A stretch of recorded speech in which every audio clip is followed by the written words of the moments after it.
Guys, if you're anything like me, looking at maps has always been a huge part of my preparation and execution for my outdoor adventures. I have been using GoHunt digital maps on desktop and mobile for quite some time now. I have used these maps for years for my in-depth e-scouting tactics and my methods of using offline maps during the hunt. Well, now I'm happy to report GoHunt Maps now covers all 50 states. There's two ways to get the GoHunt map. You can sign up for a GoHunt Insider membership and get the benefits of all the draw odds, harvest statistics, unit breakdowns, strategy articles, as well as access to the 50 state maps, plus savings on gear for being an Insider member. Like right now, they're doing double points. For an Insider membership, sign up now at GoHunt.com, use the JScott promo code, and get a $50 GoHunt Gear Shop gift card just for signing up. You can also just sign up for a GoHunt Explorer membership, and that gives you access to 50 states for $50. Use the JScott promo code. Guys, also don't forget to get a 10% discount on gear at the GoHunt Gear Shop by using the JScott promo code. You can also reach out to my friend Cody Nelson of 20 plus years, either by phone or by text. 602-399-3699. Make sure you tell him I sent you. I want to thank GoHunt.com for their loyal sponsorship of my podcast. We're over 815 episodes in, and they've been with me since the beginning. I also want to thank KUIU Ultralight Hunting for their sponsorship of this podcast. They provide the gear that I use on all of my hunting adventures. You can go to the KUIU website directly, kuiu.com, order directly. They're a direct-to-consumer company. They make the best gear in the hunting industry, and I've been a loyal supporter of theirs for years. Also, phonescope.com. Go to phonescope.com, use the JScott or JScott22 promo code, and you're going to get a 10% discount at Phonescope. Guys, thanks for listening to the podcast. Thanks for supporting me. If you have any questions or you'd like to send me a comment, the best way to do that is on my Instagram account at JScottOutdoors. Again, let's get right to this episode, and thanks for your support. Welcome to the Jay Scott Outdoors podcast. This is your guest host, Cliff Gray. I've been a guest of Jay's many times over the years, and I'd consider him a great friend, so I really appreciate the opportunity he has given me to interview some folks on his platform. Colorado rifle seasons are just a week away, guys, so I wanted to get a few guests on that are close to the action and that could help listeners make the most of their upcoming hunts out in Colorado. In this episode, we are going to cover an update on conditions in Colorado right now. Hopefully, we're going to touch on, some last-minute advice that's going to help you guys. We'll talk a little bit how September went, but mostly my hope is that we're going to focus on rifle, elk, and deer hunts that are going to come up over the next couple months. Today, I have on Jimmy Oswald and Evan Koster. They're operating manager and head guide at Flat Tops Wilderness Guides. I no longer own Flat Tops Wilderness Guides or really am I involved in it, but let's see, guys, what was it like? You guys both worked for me, 5 or 6 years each? Yeah, I was at 6 years, I think, Cliff, and then Evan, you were a year before. Yeah, I think this is my 8th season. Wow. So time flies. So these guys worked for me for a bunch of years, but anyways, as a brief introduction, these guys both guided dozens of hunts for me in all sorts of conditions. And in terms of time in the field, chasing game that's really been hunted hard, we're talking wilderness elk that have been hunted as hard as any elk probably on this planet. These guys are about as tuned up as it gets. So I really think you guys are going to be really helpful for folks that are coming out to Colorado to hunt.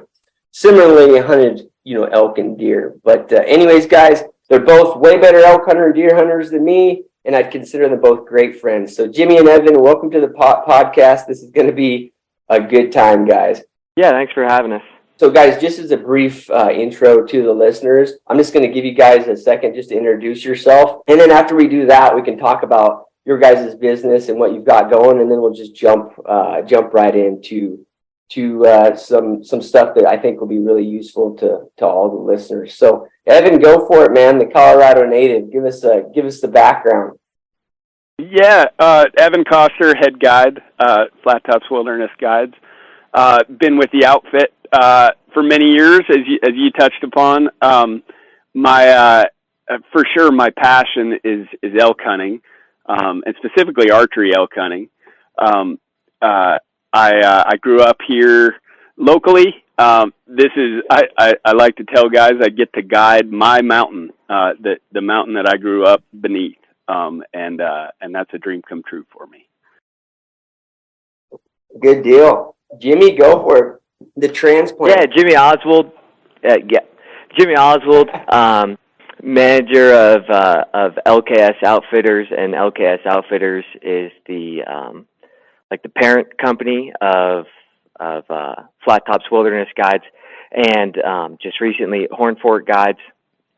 Originally from Pennsylvania, went to Penn State, got a degree in wildlife and fishery science. Never really used it much. Just kind of fell into a bunch of hunting fields. Worked in Texas and then a little bit back in Pennsylvania for the state. Worked in Alaska doing some fisheries stuff, and then came and worked for you, Cliff, back in 2016, and haven't left since. Yeah, it's pretty wild that it's been that long. I kind of reflect on that, like, now that I don't operate the business, it's pretty rare for guys to actually guide that long in the same area, in the wilderness, horse-based deal for that long period of time. You guys are getting too old for it, probably. I know I was. But anyways, you guys have a ton of knowledge built up over the years. And what's cool is I think both of you guys probably have a different perspective on it. Evan, you growing up there, really specific, and we'll get into some details on this, like your thoughts on it, but you've really hunted, a specific area a lot in your life, and you've focused on a specific species, which is awesome. So that's one perspective, and I think, Jimmy, you bring another perspective. Talking to you in the past, you spent a lot of time hunting as a kid, but, coming out west and becoming proficient at that is really like the last 6 or 7 year thing for you, right? Yeah, oh yeah, it's a huge learning curve. Yeah. So we'll chat on that. I think both you guys are gonna have a pretty cool perspective on it. So I was just gonna hit real briefly on September, and the biggest thing that's a curiosity to me, and I had a couple buddies hit me up about it, in the Flat Tops and guys hunting the Vail Valley and other parts of Colorado, and it sounds like the conditions, like the spring conditions or just the vegetation conditions, were quite a bit different, and it seemed to affect the bear hunting, huh? Go ahead and Jimmy, and just so the listeners know, I'm going to try to direct these questions at one of these guys so we don't get to talking over it. So Jimmy, give me your perspective on that, like what was going on with the bear hunting in Colorado.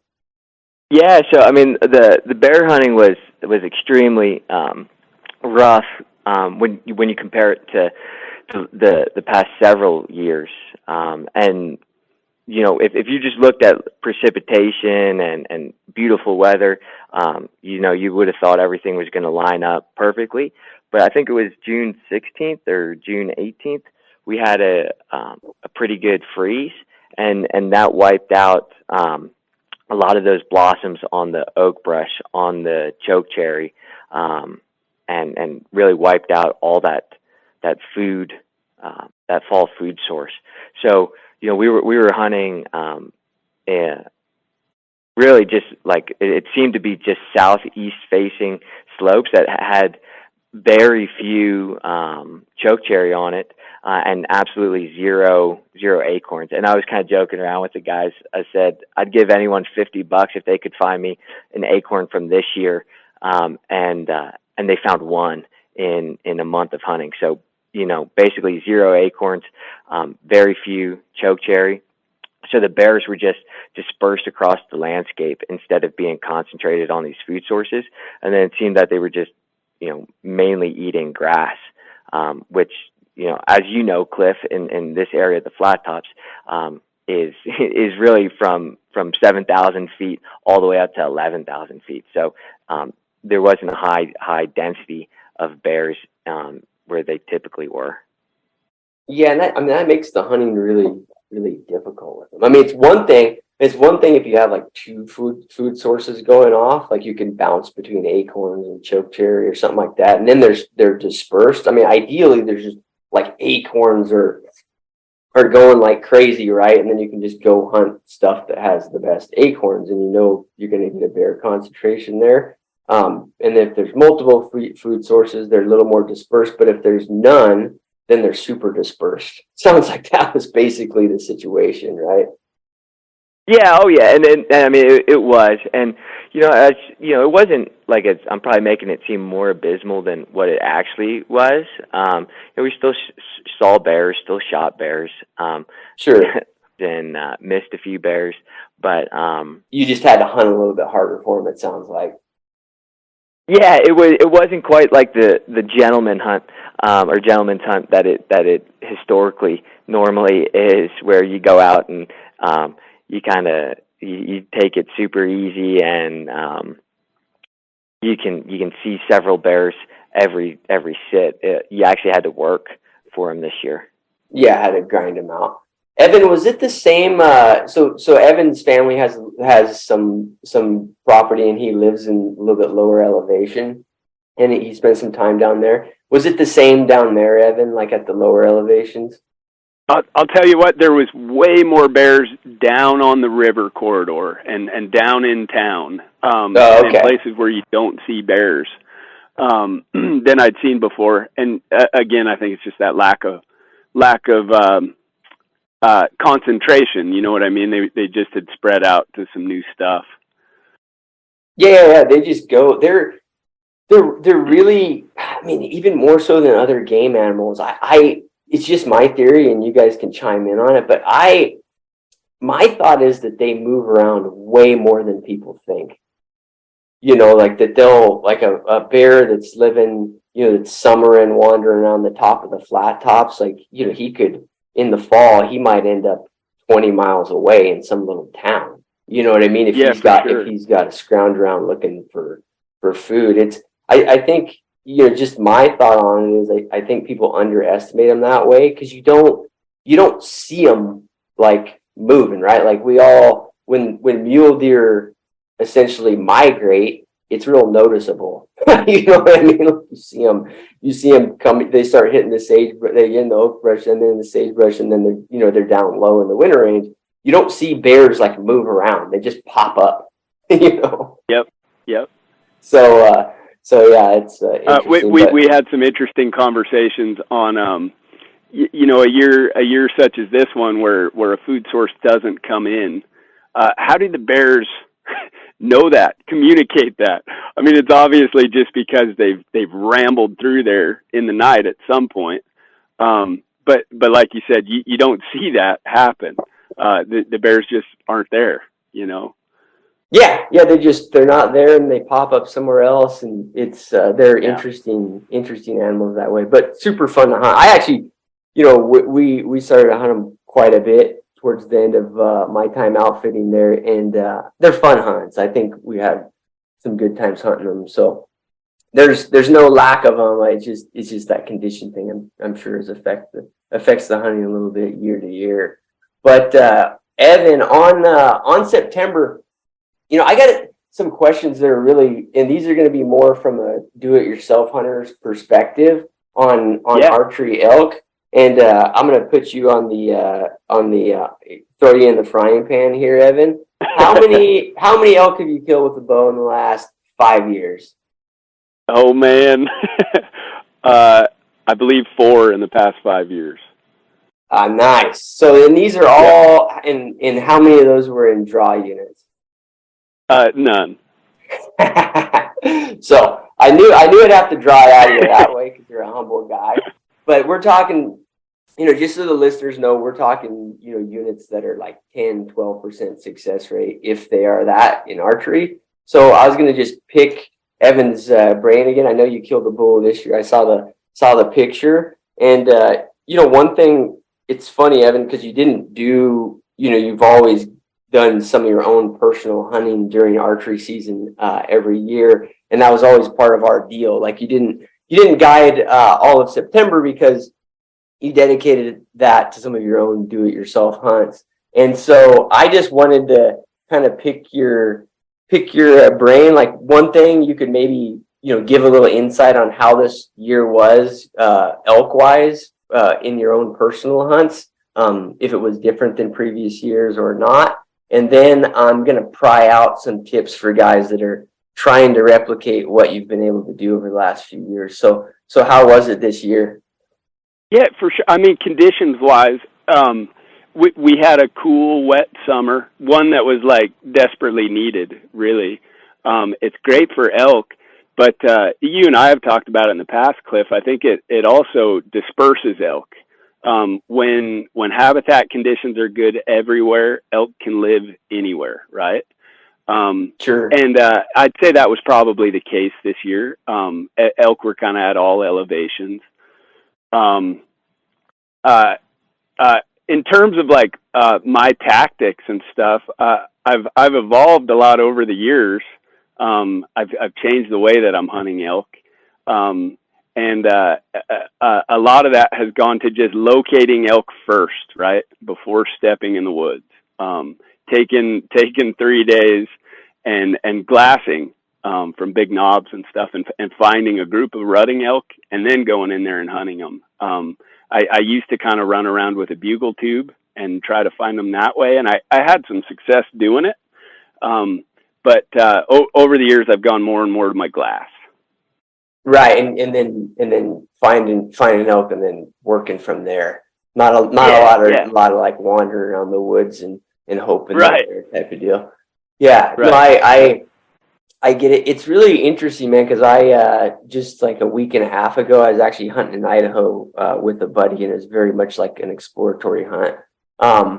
But the same deal, it was interesting, man. It had like a lot of parallels to the flat tops in terms of the elk dynamic. And what was interesting, and I want to get your opinion on it, Evan, is we would locate elk in some situations to be just a little bull with 4 or 5 cows. We'd locate elk, and then it was this area was like a logistical nightmare, honestly. You would locate elk, and then it would take like a day and a half to get over there, and you had to raft across a river. It was fun, but it was not like easy to get around. But anyways, what's interesting, we'd find elk in these tight little basins, should be peak of the rut type of timing, the last week of September. And we'd get in there, and I mean, we'd get in 400 or 500 yards of these elk, and still the vocalizations were super minimal. Like, I mean, in situations where we weren't even going to try to kill a bull, we would just try to get one to bugle. And it was hard to get one to bugle, even once we had them located and gotten there close. And I'm going to give you my kind of thoughts on it. They're not going to be at the level of experience that yours are based on. But to me, it seems like when you get in areas where the density of bulls is lower, it doesn't really matter the time of the month. The vocalizations are just less. Do you agree with that? You have a different theory? What are your thoughts? Yeah. Boy, Jimmy and I had a funny conversation the other day about a certain drainage that we hunt where we know there's elk, but there's not a whole lot of bugling, right? And then you can go 2 drainages to the east, and there's the same number of elk, but they bugle their heads off. Surely it has to be related to hunting pressure, in that instance. Oh, okay. I mean, I don't know, to tell you the truth, Cliff, and that's the I don't either. It's like it's a huge. It's the cool thing about elk hunting, right? Is you don't ever really have it figured out completely. I think most bulls that have a group of cows, regardless of the age class of the bull, will vocalize, right? If you get inside of a certain, it's more about proximity, right? If you're inside of a certain, say you're within 400 yards of him, a bull with cows is gonna bugle. You know what I mean? Yeah, sure. Doesn't matter if that's the second week or the 4th week. He's game is on for him as soon as he has those cows, in my opinion. Yeah, like he's not gonna. Like if you can get into that zone, you're going to get. If you can get into that bubble, yeah, he might not bugle from across the canyon, right? But if you slip in there while they're bedded and you're within 200 yards and you shriek at him, he's going to shriek back if he has cows of his own. Yeah, sure. Well, I guess the follow-on question to that is like, what's your personal thought on if you, when you're archery hunting, if you can get a bull to talk back to you in that situation, do you really care, Evan? Or do you just, is your thought is, if I can spot and stalk, kill them all, do it that way? Or, is it always a calling setup for you? Man, I love the calling just for the experience of it, right? Sure. It's just so freaking cool to hear them. Yeah, I get that.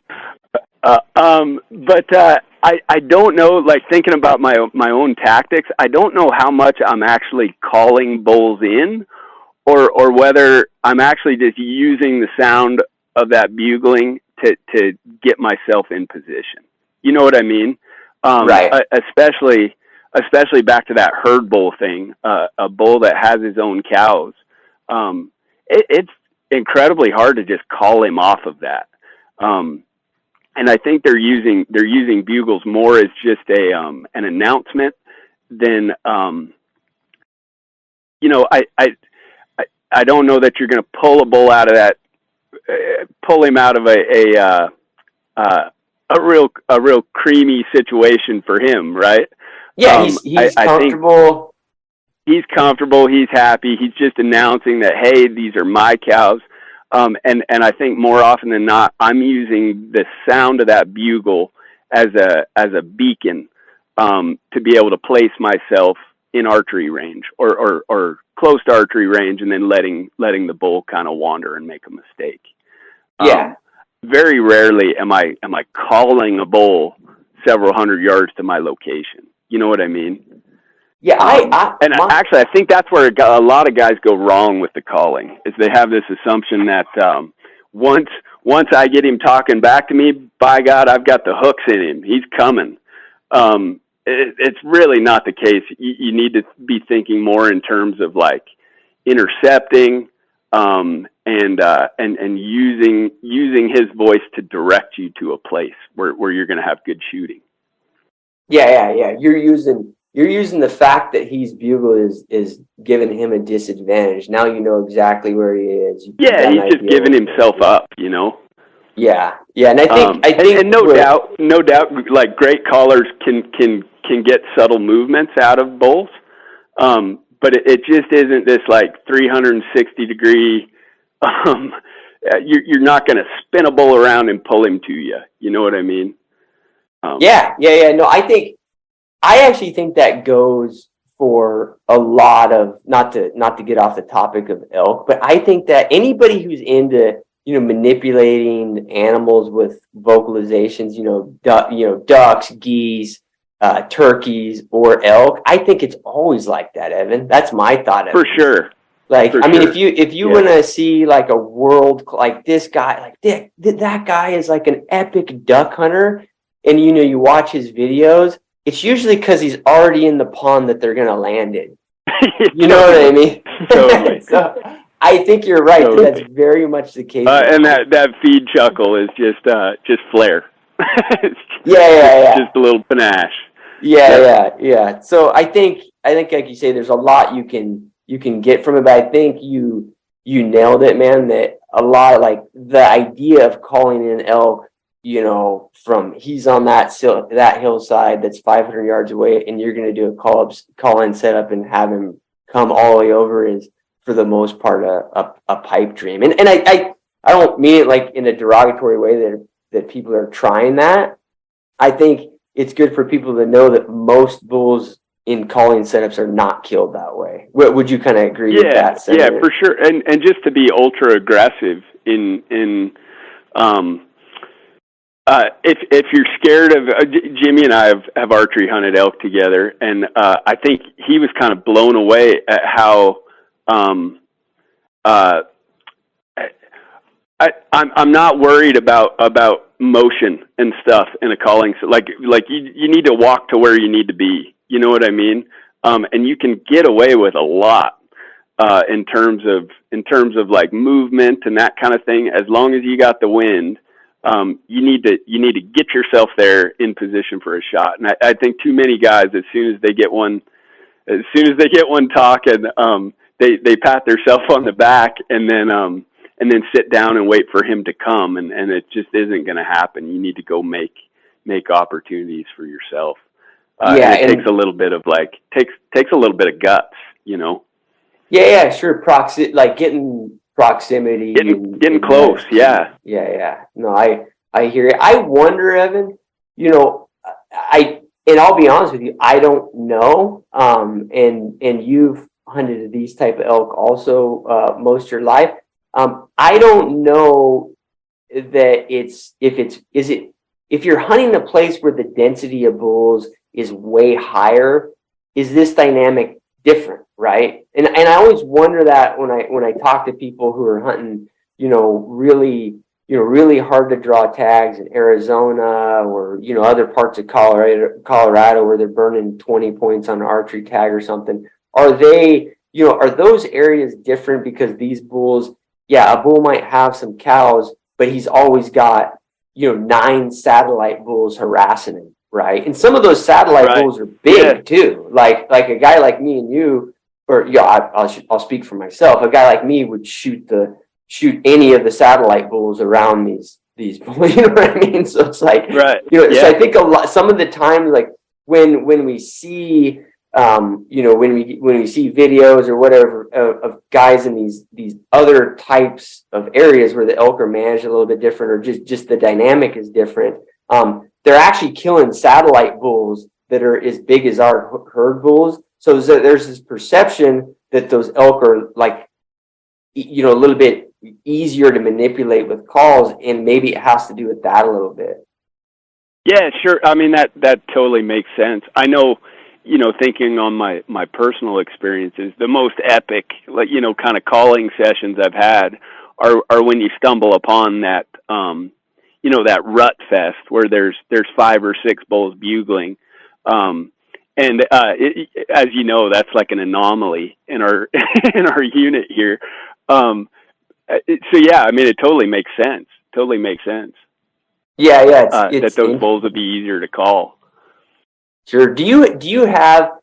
This is more like I guess a deeper question. Do you have an urge to just continue to perfecting, your archery hunting in these harder, over the counter mountain units, or are you looking forward to someday like hunting, draw units or areas with denser elk? Like, what are your thoughts on that? Yeah, no, man, it's funny, right? Because maybe. My goals are way out of whack. I don't know, but I enjoy the challenge of it more than anything. You're a right? Masochist. And that's like, to me, that's what makes elk hunting special. Is it's damn hard, and to have some level of success at it means you've worked really hard. So no, I enjoy hunting my backyard, and I probably will every year until I draw that one tag.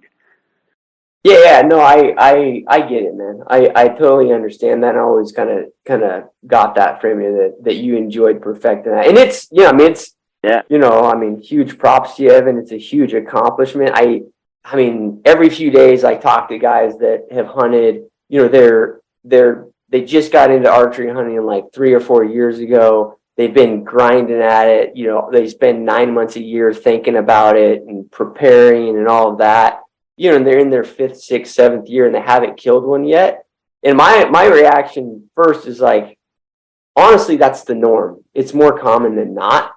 And then it seems like, once people start to figure it out, if they keep at it, they just progressively will get better at it. And then eventually, they get where, they get close to a success rate like yours. But I mean, you're basically like 7-8 times the average per success rate in an area, and that's pretty astonishing. And that variability is common in a lot of these areas. There's a segment of guys that are doing most of the harvesting, and it's just like a lifelong goal almost, you know. Yeah. We'll jump to another topic, man. But before we jump off of this, because I think a lot of the listeners to Jay's podcast are going to find this interesting. I mean, if a guy came to you and he's like, "I've been hunting for 2 or 3 years, I haven't had a lot of success," like, what would be your 1 or 2 things you tell him to focus on? Man, I think and I kind of hit on that earlier. I think where a lot of guys go wrong is they pick a spot where they want to kill an elk, right? Like they've e-scouted an area that looks good, that looks like it's away from the roads, that looks like it's quality habitat, and they go on a big backpacking mission and they insert themselves there, hoping to find an elk. You're far better off. I mean, shoot, you're far better off in the pickup truck running around looking for elk first, and then going there, right? Like don't come out west. Don't come out west with a plan already in place. Come out and look for elk, right? And once you've found elk, go there and hunt them. I know that sounds really elementary and kind of dumbed down, but it's huge. If you can find them first and then go there, you're going to have a lot more success. And I do that with my glass. So a guy would almost be better off in his e-scouting instead of looking for elk habitat or looking for places that are away from the road. A guy might be better off looking at big knobs on his mapping applications, you know, on places that'll let you see a lot of good country. Go there and spend your first couple days, and when you found elk, then you can make that big backcountry move, you know, to get there and be in them. But I think a lot of guys just handcuff themselves to a drainage or to a basin, and there aren't elk there. The density of, you know, compared to guys that are coming from Missouri or Illinois or somewhere where you know, the Midwest, where they're used to whitetail densities, they're going to be shocked when they come out west. It isn't the Serengeti. I mean, the density of our game is quite a bit less. It's a big landscape, and you really need to be. There's a lot more country that doesn't hold elk than does, right? Yeah. So narrowing that down, that's my biggest tip. Narrowing that down, making sure that you're hunting elk and not country, you know. It's probably my biggest tip. And then just like being hyper relentless, like just kind of a no give up sort of attitude. Jimmy, I'm going to throw you under the bus real quick. Yeah, I knew you. Ready? I know exactly what you're going to say. Jimmy and I hunted together during archery a little bit last year, and there was a moment. So we located kind of a rutting group of elk, and as they often do, as they move towards their bedding area, they move miles, and they do it at a speed that you and I can't walk. So this bull was just, you know, he's bugling back to us, but he's further and further and further over the ridge. And we chased and chased and chased. And at 10 or 11 a.m., when we're all out of gas, he bugles one more time, and he's over an even more distant ridge. And we slumped down and sat on the ground, and I looked at Jimmy, and he was pretty dejected. And he looked at me and said, well, like, what are we going to do now? Or I think he said, what would you do right now? And I told him I'd already be halfway over there. Like, like the fact that we're even talking about it. Anyways, Jimmy got up off his butt. We ran over there, and he killed a bull an hour later. Right. Like just not quitting is super important. Yeah, dude.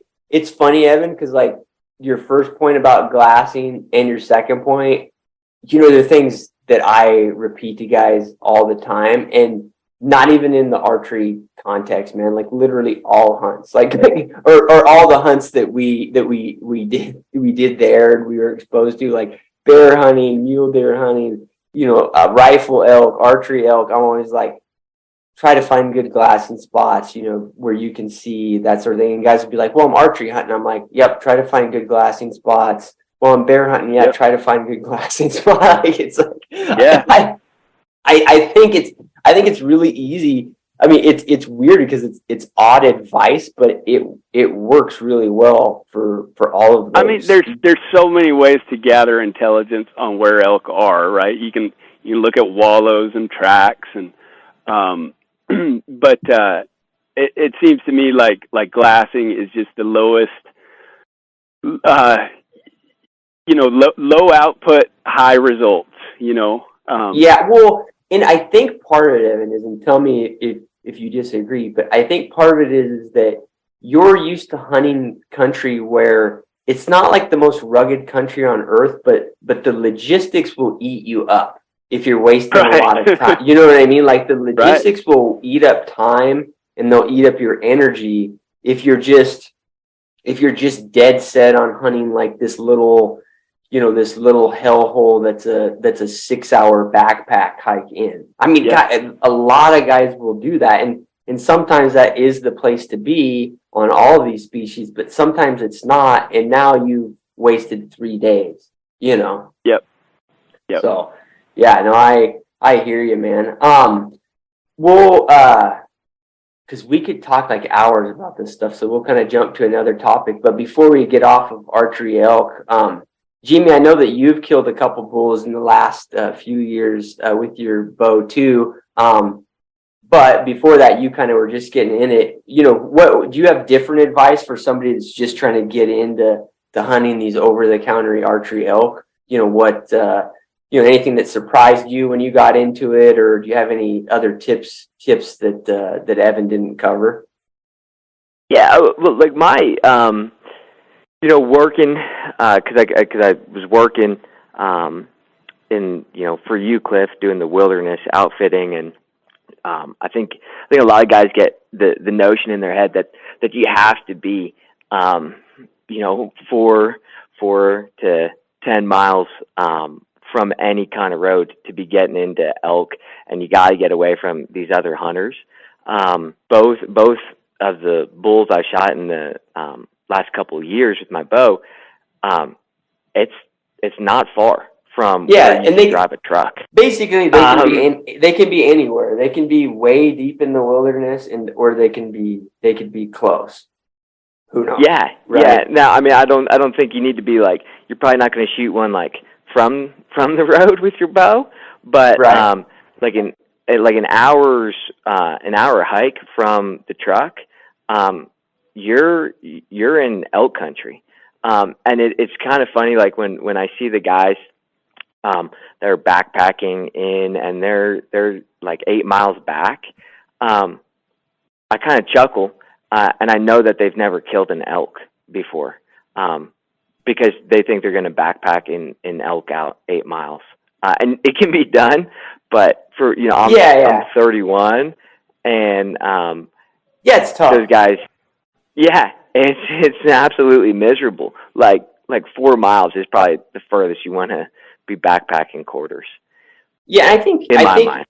Yeah, I think it comes back to like what the brief discussion me and Evan were having too, that logistics are a big deal. It's like getting the biggest bang for your buck, like logistically, right? The fact is, a lot of these over the counter, easier to draw units in Idaho, Colorado, wherever, they also get outfitted. Like the area I was hunting in Idaho, that I mentioned before, like there was an outfitter in there. And he ran a much smaller operation than what you guys run. But he was still dispersing a lot of the pressure, right? Like you could have backpacked 3 or 4 hours in, and you would have been competing with his hunters, right? But at the same time, you wouldn't have the logistical advantages that his hunters had, right? To pack out, they can get elk out of there,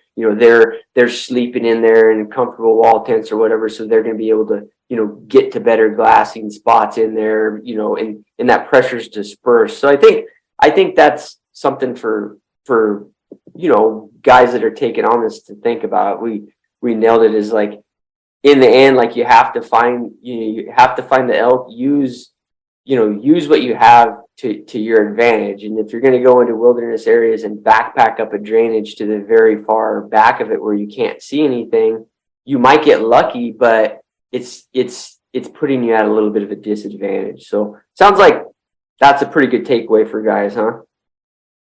Yeah. Good deal, guys. Well, Jimmy, tell me, I'm in Oregon right now. I have been the last couple of weeks. The last few months. I'm totally out of what's going on in Colorado right now. What is First Rifle looking like? Do you guys have snow up on the top, or what are the conditions like? Yeah. So last week, well, I guess on the 30th of September, we got our first real snowfall. And I don't know, Evan, what do you think? We probably got like 6 to 8 inches. Yeah, up top, probably 8 inches. Yeah, up on the top, quite a bit of snow. It was all wet snow, and then the first few days of October, it was kind of snow, rain, fog each day. And then, I don't know, probably around the 4th or the 5th, the weather started clearing and getting sunny. I'd be, I'm sure that there's some little snow piles in the dark timber up on top, but for the most part right now, there's not going to be any snow for First Rifle, and it doesn't look that way either. Yeah, I got you. So this is I'll be honest, man. Like, a dry First Rifle was like, I dislike that the most of all the rifle seasons. I'm just gonna say it. And I don't know what your guys' thoughts are on it. Because I think it's just tough hunting, when there's, like we talked about, or like what Evan was saying with the archery season, is particularly areas like the flat tops. The habitat in the area that can support elk is insane, right? So if you don't have anything yet during the rifle seasons to limit that amount of habitat, you don't have a snow accumulation everywhere. It's pretty tough. Do you guys have any thoughts on people that are driving out there in the next couple of days, or they're getting packed in the next couple of days? How they should think about First Rifle, and maybe some like last minute things they should mentally or just like actually logistically plan out. Do you have any thoughts on that, Jimmy? Yeah. So and looking at the forecast for our area, it's going to be pretty darn like beautiful fall weather. If you were a road biker, this would be like a great week for you. Cool mornings and relatively warm afternoons. Road biking and hunting are two totally different things. As I'm watching a road biker go by, in a cold, snowy First Rifle season, you're probably going to be close to your truck and staying in your wall tent, or what, maybe you're in a hotel or whatever, and you kind of have this base camp.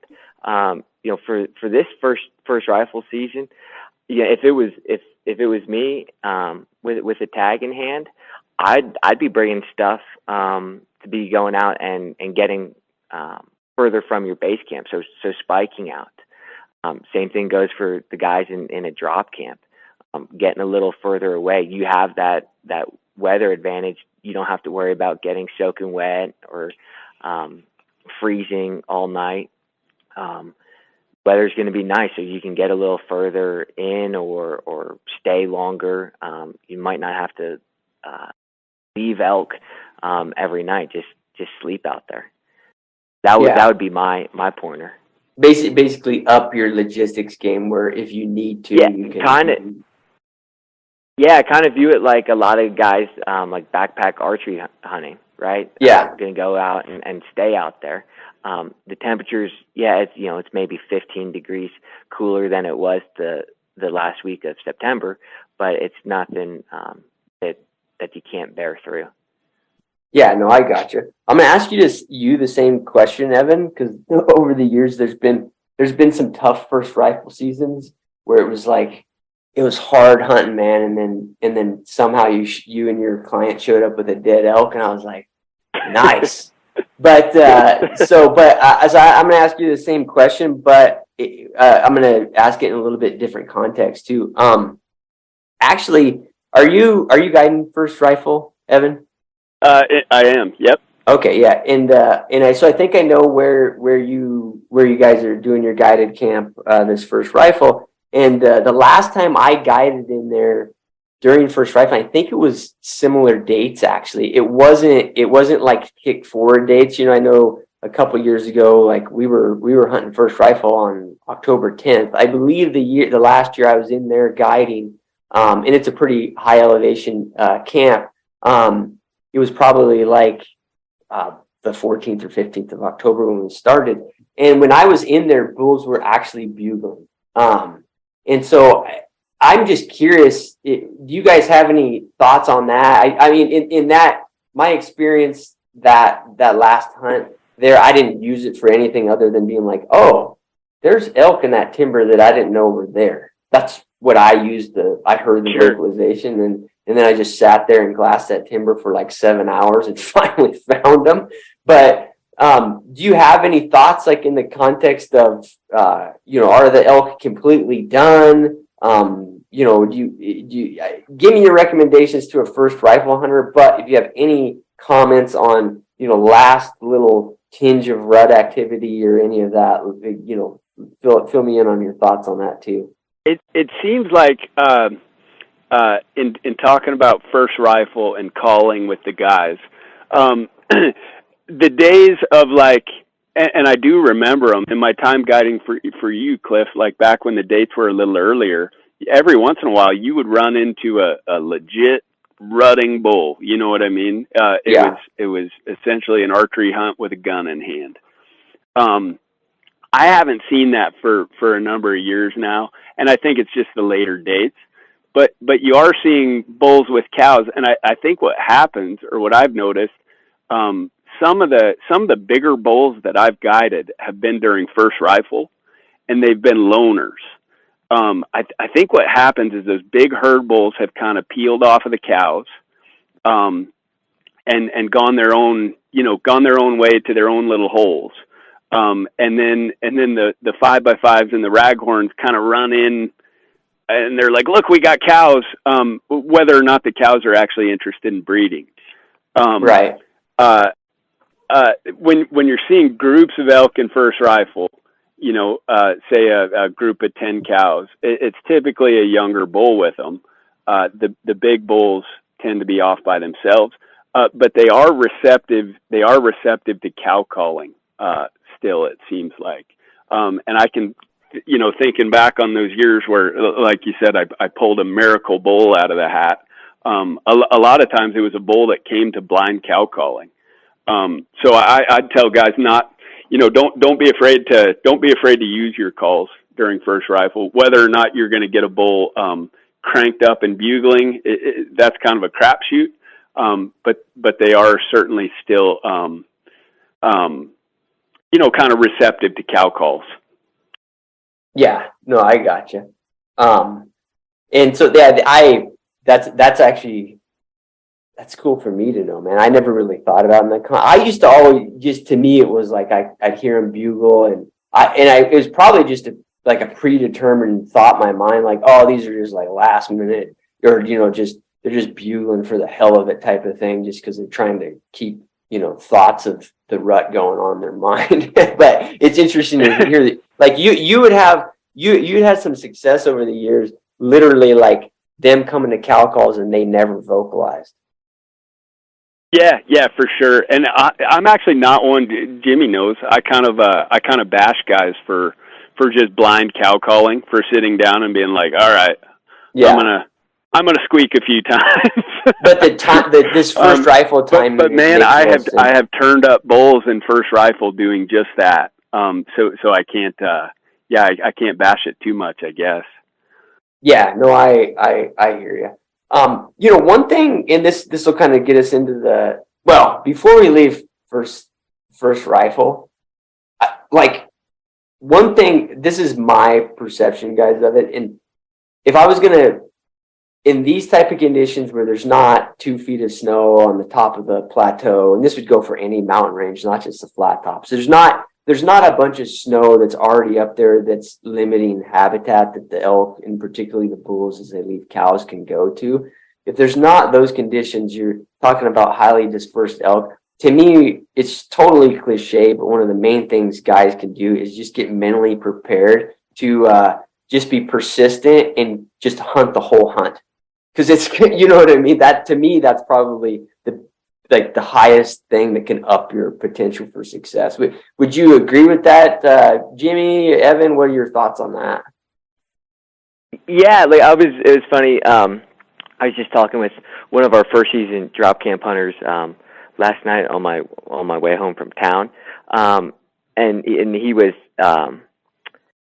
he's hunting one of our camps that's not too far from a lake, and was asking if he should bring his fishing rod. And man, on a 5-day hunt during the rifle season, going out fishing, and it sounds fun, and it could be like a little get your mind off whatever, but you do need to be out there the whole entire time, the whole entire amount of daylight that you have, and probably not be fishing. Like Evan, one of those bulls you were talking about that you called in, cow calling, that was middle of the day, probably when most guys are going to be out there fishing. So Yep. yeah, during archery season, yeah, I'd say, if you wanted to go fishing between the hours in 2 and 3, cool, go for it. During rifle season, as guns are going off and guys are trouncing through, you got to be out there and taking advantage of those. Limited amount of daylight that you have. And I don't know, Cliff, if that really answered your question there. No, that answers the question, man. I mean, it's, guys have to put in the time and just keep a positive attitude about it, and just realize that elk are bumping around a ton of country. I mean, I'm still going to nap during those days for 45 minutes or an hour, but whatever. You guys can knock me for yeah, that. but you might not want to be napping in your wall tent. Right? Yeah. No, I hear you. But no, I think that's good advice.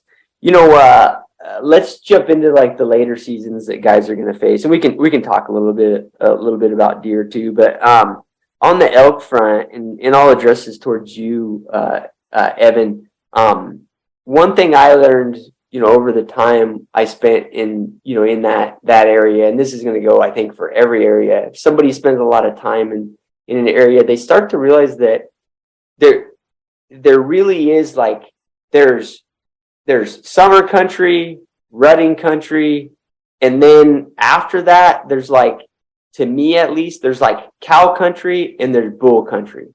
Would you agree with that, or what are your thoughts on that, Evan? Yeah, no, totally. Yeah, totally. I feel like it starts with first rifle. Like I said, the older age class bulls seem to kind of find holes during first rifle and get away from the big cow groups. Advancing through October, all the bulls start going to those holes, right? Yeah. And then in the later seasons with weather or whatever, they kind of show up again. But yeah, bull country is a thing, and it's going to be those places that are just that are steep, that are rough, that are a little more secluded, and that maybe aren't as high quality in terms of feed and stuff as the areas that the cows are lounging around. It's interesting, Evan. I'm about to ask you a hard question, and I have my own answer for it already prepared, so I'll put you at a disadvantage. But yeah, I'll preface it with this. And it's to me, it's like from a biological perspective, it's confusing because you get into like second, third rifle, fourth rifle is maybe a little bit different because it seemed like by then, elk are maybe just in general getting pushed down a little bit if you've got some snow and life gets a little bit easier. But, first rifle, second, third, for the most part, bulls go to spots where if I was a bull and I'd been wasting all my energy chasing cows and, getting beat up and, had a couple, had guys chasing me with their bows and then starting to chase me with rifles. And I've been getting poked by antlers by my buddies and stuff.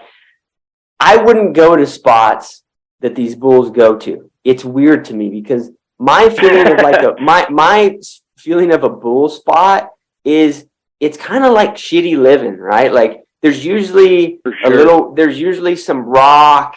It's steep and it's steeper than what you're going to see a big cow group laying in. And it's like, why do they go there? And in my mind, it's just like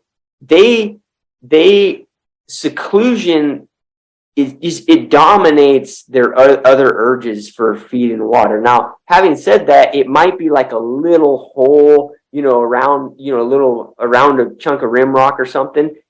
One thing I do notice is it has to have some feed and it has to have some water, but it might be like a 200-yard circle of feed and a little shitty seep or something, what are your thoughts on that? Do you agree with that? Totally. I mean, you nailed it.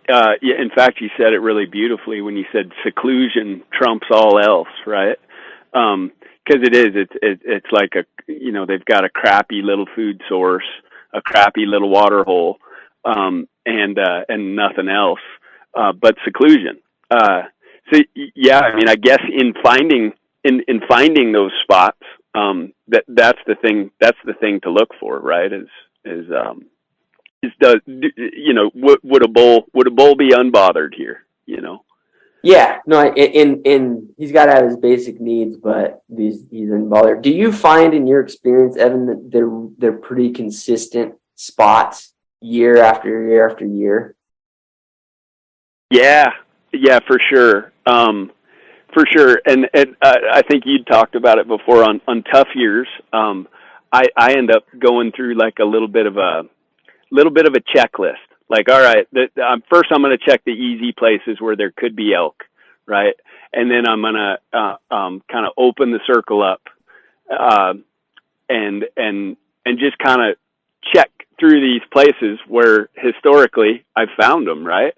For sure, those nasty secluded spots consistently produce elk. Yeah. And I think, man, like this is one of those things that guys that have like local knowledge or they build up over years, I think it's real powerful, man, because one thing I've noticed, and both you guys can chime in on it, is bull spots, a lot of time, just the nature of them, they're secluded, but they're also hard to glass. Like you have to, if you're going to glass them, like the real rough bull spots, like you're going to have to work to get to the glassing point. You know what I mean? And so I think that's one of those areas. And I've noticed that on the, the other side of the highway there, in Eagle, where I spent some of my childhood, some of the guys that can, that elk herd's beat up real bad, but there's still guys over there, second or third rifle season rolls around, they're going to go into a little hellhole somewhere and they're going to kill a bull every year. And it's because they know these spots, and they're spots where, they could be really far in. Some of them are really far in. Some of them are close to, main roads, but, you have to work to be able to see in them. And I feel like bull spots in particular, like if a guy has that knowledge,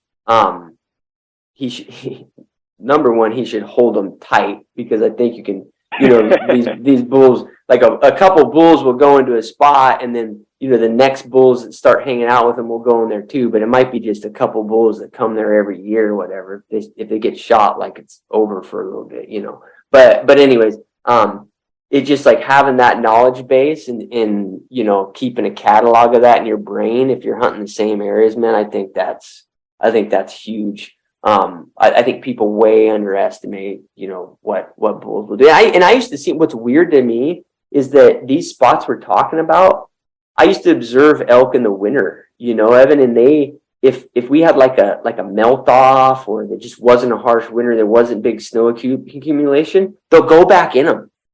They'll go back up high into those spots. It's just they don't want, I don't know if they don't want to be around. They just don't want any pressure or whatever. It's fun. I'm not a shed hunter, but I pick up sheds when I find them, right? And some of the best sheds I've found are at 10-4 while I'm archery hunting. It's nuts. It's nuts to think what a bull living at that elevation in April, what his life might be like. I think they're masochists too, man.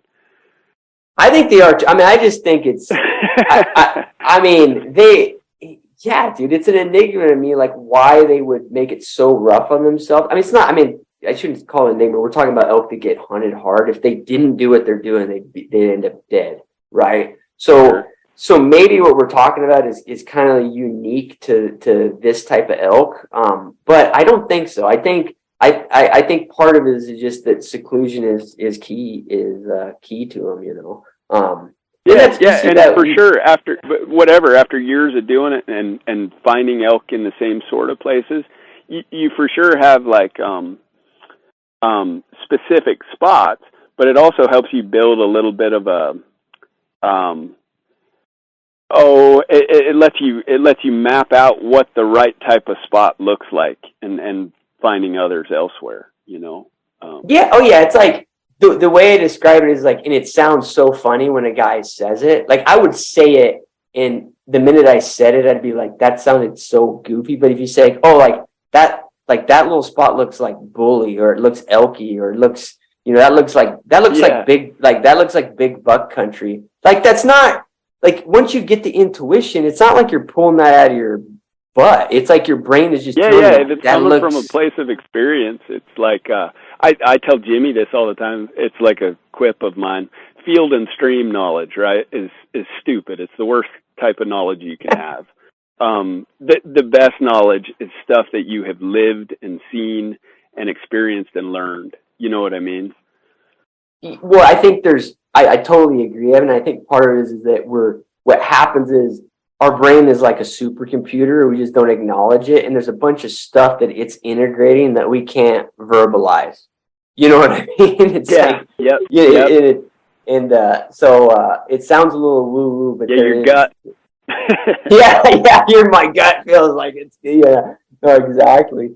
I hear you. But anyways, guys, I think that covers, some of that. Let's we've been going here pretty. There's a couple other topics I for sure want to touch on. I've got a question, and I'll start with you, Evan. So this question, guys, is going to sound like it's kind of guided hunter centric, but I think it'd be applicable to everybody that's going out west. But in the context of what you guys have been doing for the last 5, 6, 7, 8 years, guiding hunters, whenever you start hunting with a new client, what's like a trait that pops out pretty early on that makes you feel confident that like, okay, I feel like this client's going to be, above average in terms of potential success? Are there a couple specific traits that pop up to you that you see that seem to indicate that? Go for it, Jimmy. Yeah, I don't think I think everyone wants to hear that it's going to be physical fitness, that like the guy owns a CrossFit gym.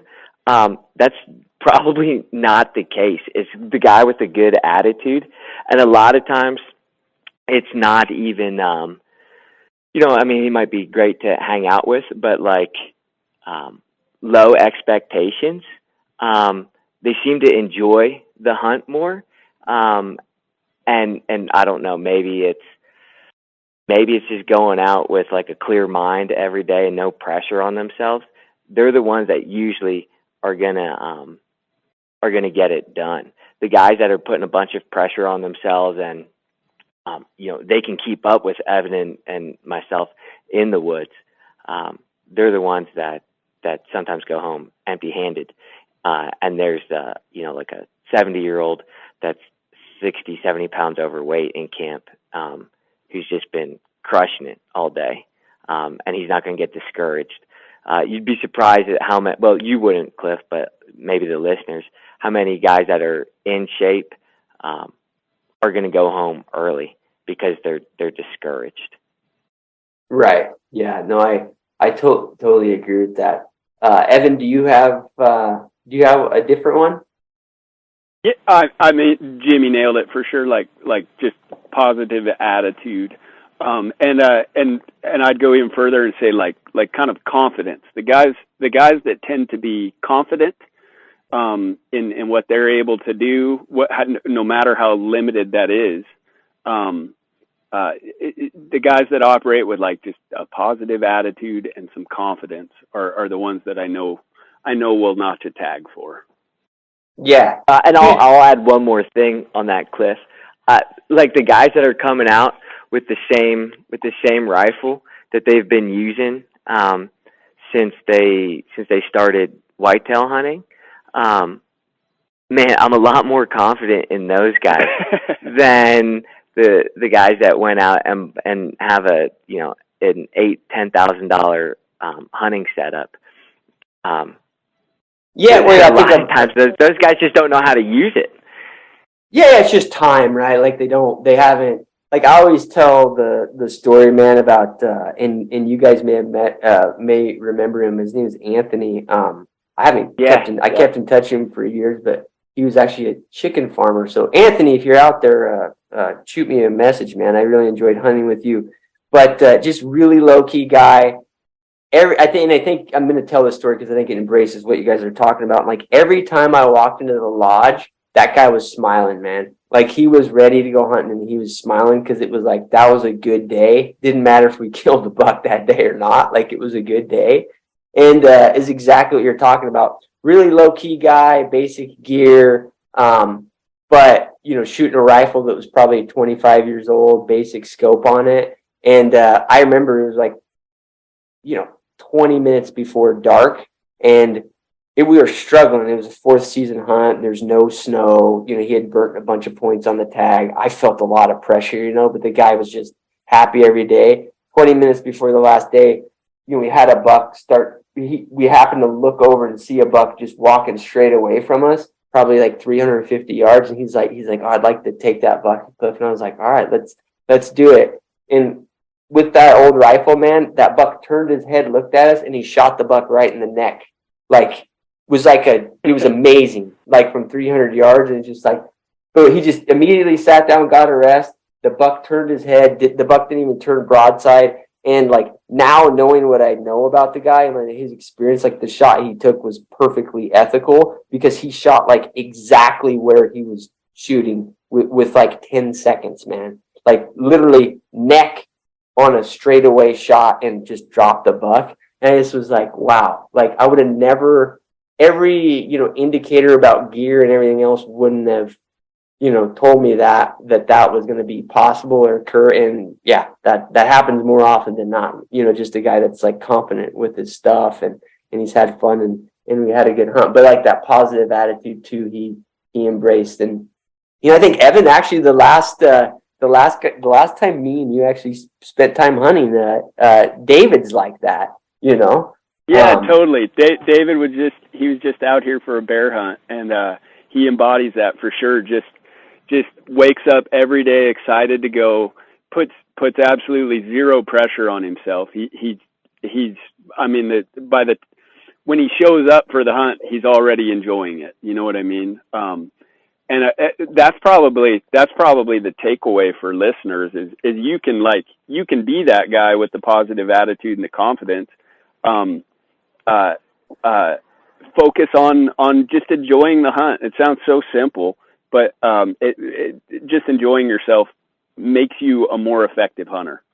Yeah, no, I totally agree, guys. I think that's a great piece of advice to leave folks with. Before we get off here, I want to give you guys, a chance. Is there anything else you guys want to talk about, or any other, tips for guys that are coming out here before we jump to kind of a closing topic? Do you have anything, Jimmy? No, I mean, normally if this was like August, I'd say start doing some hiking. If you haven't done any hiking, it's too late. Don't even worry about it. Just get in your truck and drive out. Make sure you got your tags with you. Other than that, yeah, the basics, man. At this point, just come out with a good attitude and stuff. How about you, Evan? Yeah. Man, it's you hit it right there at the end. I think come out and enjoy yourself, right? And you'll be surprised. You'll be surprised how effective you'll be as a hunter if you're waking up happy to be here every day. Yeah, and I think that's the key of it. It's not like we're not talking about like come out and be a lazy hunter. Like I think we've all seen that too. We're like come out, have a good attitude, but the attitude is like I'm going to get out, hunt every day, but I'm going to enjoy every minute of this regardless of the end state of the deal. And like you say, I think you're totally right, Evan. It makes hunters just more effective. That's absolutely the case, man. When I look at the data set that all three of us experienced over, we're talking hundreds of hunts, guys, like that's for sure like the standout. You know what I mean? Like the guys that stand out to me as successful, guided hunters, but this absolutely applies to, we all know guys that do it yourself hunted too, that we've interacted with over the years, or they were guys that you guided with or whatever. It's the same thing. It's like they're enjoying the experience, but they use that as a motivation to really be a much more effective hunter. So I think that's a huge takeaway. Jimmy, I know that you guys, outside of the elk and deer and the bears we already talked about in September, I know that you guys acquired a new business this fall, and it's a lot of the country that me and you used to guide sheep and goats in. So I want you to just give everybody a little insight on that. Maybe tell us how that went over there in terms of goat and sheep hunting. So go for it, man. Let me know what the word is on that. And then also, guys, if you got any hunts that these guys should be, any openings or anything that people should consider, you can let me know that too, and let the listeners know. Okay, that was a lot of stuff. I'll try to hit all of it. I have a way of doing that, dude. Just unloading the conversation on you. So if you get to part of it, that's all right, Jimmy. Go for it, man. Okay. So we recently purchased Horn Fork Guides, which is based out of Buena Vista. We purchased it from Joe Boucher, who will hopefully be staying on it and continue to do some guiding for us in the future.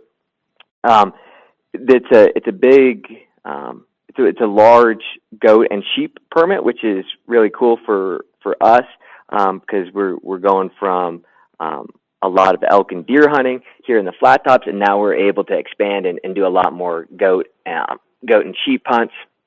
And then one of the other really cool aspects on this new permit is it's not over the counter. So it's some of the units are 0 to 3 points, and then one of the other areas on the permit is a really trophy unit. So it's unit 49, and for the listeners out there, 49, is going to take almost 10 points. I think it's 7 points for an archery tag, and then you're close to like 15 for a muzzleloader and first rifle season tag for non-residents.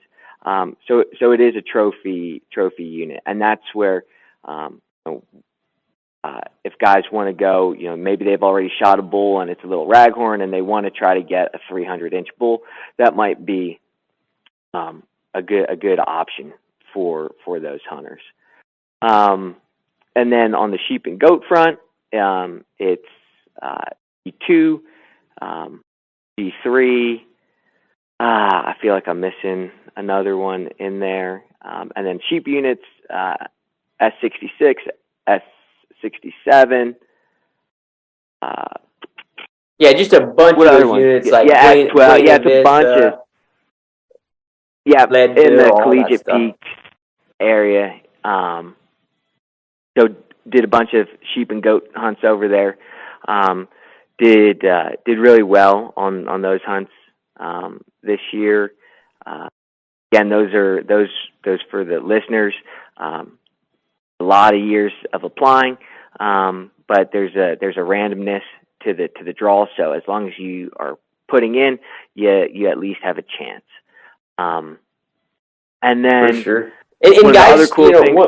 And sorry, I didn't mean to cut you off, Jimmy, but one of my recommendations to listeners, if you've got goat or sheep points accumulated, or even moose points, one of the things, like, before you get to this next year's draw, you really should call a guy like Jimmy, call a guy like Evan, and just these guys are exposed to a bunch of units, and they probably have a little. I always felt like if you've guided the unit before, particularly on sheep, you kind of know what's in there, and the stats, the Colorado stats, they don't necessarily indicate the reality of these sheep herds. They're little microcosms, and so it helps before you draw to call a guy like Jimmy and discuss these, just so you're putting in for what you think you're putting in for. Sorry for cutting you off, Jimmy. Yeah, no, and that is a good point. On goats, it's pretty much some units have a little bit better quality, and we're talking like 8 3/8 versus 8 3/4 Billy. So it's negligible. But on the sheep, it is a big deal. If your goal is to shoot a 170-inch sheep, S67 probably is not the unit to put in for. If you want to draw the tag sooner than later and you're in good physical shape, S67 is the tag for you. Anyway, so yep, super excited about Horn Fork Guides, and again, Flat Tops Wilderness Guides and Horn Fork Guides is underneath the parent company, LKS Outfitters, and then another kind of daughter business of LKS that we're just in the very beginning phases of is we're starting a guide school called Wilderness Guide School. The website is not active yet, but it'll be wildernessguideschool.com. And really the goal of this guide school, for any listeners out there, it is going to be a very intensive school. Can be 2 to 2.5 times longer than any of the guide schools out there, just because 3-4 weeks is not enough time to get someone up to speed and be a good candidate for an outfit. And we're very fortunate to have amazing staff like Evan being an instructor, Mark, who's our head packer. Cliff, Mark super well, probably the best packer in all of Colorado, being these instructors. So super pumped for that new venture next year. That'll be awesome. And you guys have a really unique facility there to do that. I always thought that would be a great business to get into. Yeah, and with our diversity in permits, the students will be able to go and go horsebacking through Flat Tops, go horsebacking through Collegiate Peak Wilderness, and be looking at sheep and goats. I don't think that there's too many outfitters out there that have such a broad collection of species that you can go look at super easy like that. Yeah, no, that'll be awesome. Good deal, guys. Well, hey, it was great catching up with you guys. Everybody asked me if I miss it, and life's been so crazy. I haven't really thought about it a whole lot, but I'd be lying if the last couple of weeks I didn't have a little nostalgia for being up in the wilderness. So it was great to catch up with you guys. I'm sure they can go just Flat Tops Wilderness Guides is still the website, right, Jimmy? Yep. Then they can do that. I think you guys still got the Instagram going, so people can follow you there. And then yeah, guys, thanks a lot for being on. If guys want to follow me, they can follow me at my Instagram's Cliff GRY. And then you can follow me and subscribe to my YouTube channel at youtube.com/Cliff Gray. But anyways, guys, thanks a lot. I appreciate it. Good luck. Stay safe out there. Yeah, thanks for having us on, Cliff. Hey, thanks, Cliff. Good catching up with you. Yeah, of course, man. Thanks.